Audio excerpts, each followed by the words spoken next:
huyu ndo wa 7 tunamzika leo. Ni mwendelezo wa ile taarifa ya vijana ambao wamekuwa kifariki katika maeneo mbalimbali wilayani Arumeru mkoani Arusha, ambapo leo hii mwili wa kijana unaagwa hapa alafu utapumzishwa nyumbani kwake, na hii ni baada ya kufariki dunia akiwa na mwenzake wakati wakiwa wamepakizana kwenye pikipiki. Mafuta nilipata, pipi, maji yalikunywa, lakini sasa mbona niko rada? Sikuwepo, sijui kitu wowote kwenye hii taarifa ya habari.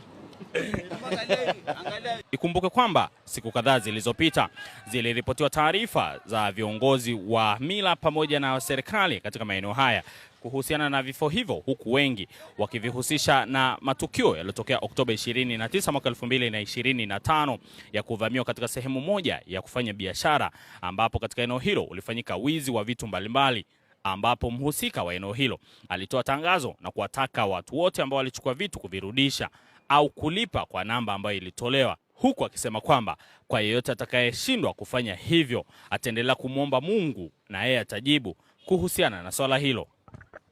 Hawajafa.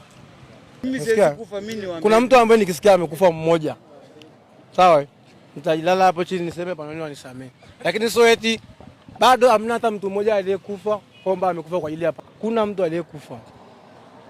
Hamna, nisiogopi kitu yote, maana kwanza mafuta nilipata, pipi, maji yalikunywa, lakini sasa mbona niko rada? Sikuwepo, sijui kitu wowote kwenye hii taarifa ya habari. Mimi naitwa Wemba Classic au Papa Wemba. Hebu tuambie kilichowaleta hapa nini? Ni msiba tu wa chali yetu wenyewe, ni fezea tu. Tumekuja kumzika chali yetu, na hapo wenyewe tunapomzika juzi tumeshamzika chali yetu mwingine. Kwa hiyo alifuatana na jali ilikuwa ni moja. Kwa hiyo hapa hivi sisi tu kiuasilia hatujui maana alisemwalo lipo au vipi brother? Ni kama amefanya hii mapigo tu alegeze, maana sasa vijana tutadanja, alafu vijana nyondo tegemezi nguvu la taifa, alafu nini?